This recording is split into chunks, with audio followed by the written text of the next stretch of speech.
Всем привет! Производство автомобилей Hyundai и Kia на заводе Hyundai Motor в Сестрорецке возобновится в следующем году. Перед возобновлением работы у предприятия сменился собственник. Новым станет группа Avilon. По предварительным данным, продуктовая гамма останется той же, что была до кризиса. Это седаны Hyundai Solaris, седаны и хэтчбеки Kia Rio, а также кроссоверы Hyundai Creta. Однако в возрожденном виде производить их будут под китайской маркой GAC. GAC Motor стал индустриальным партнером Avilon. Напомню, в настоящее время Avilon владеет одним автозаводом. Это бывшая площадка Volkswagen в Калуге. Переименованное предприятие пока простаивает. У Avilon и GAC уже есть план по сборке 70 тысяч автомобилей Hyundai и Kia из того задела комплектующих, который хранится на заводе в Сестрорецке.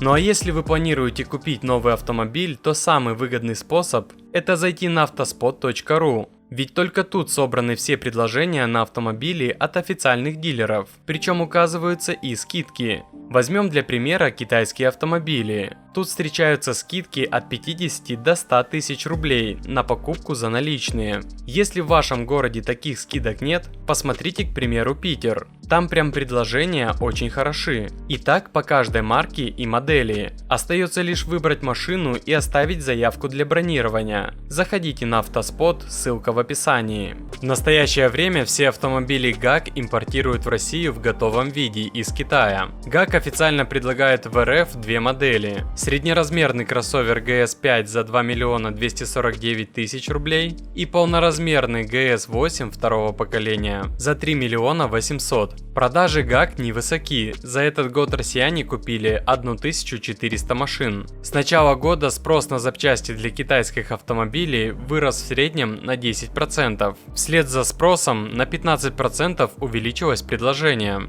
Хотя качество китайских автомобилей заметно выросло, особенно в премиум-сегменте, они все еще уступают и японским, и европейским машинам. Эксплуатировать китайские автомобили в российских условиях непросто. Климат и дороги подвергают их серьезным нагрузкам. Владельцы уже столкнулись с вопросами ремонта и замены запчастей. Дефицита расходников и автозапчастей для техобслуживания нет. Насколько просто найти детали для кузова и крупные узлы, пока не ясно. Могу только утверждать, что меньше их не становится. Цены на комплектующие для китайских автомобилей растут неравномерно. За последние 11 месяцев на 7% подорожали масляные фильтры, на 8% свечи, а тормозные диски и амортизаторы на 17%. Выросли в цене и редко встречающиеся в продаже двигатели в сборе, плюс 6%. Стоимость кузовных запчастей также выросла до 12%. Цены на фары и стекла выросли не так значительно, на 5%.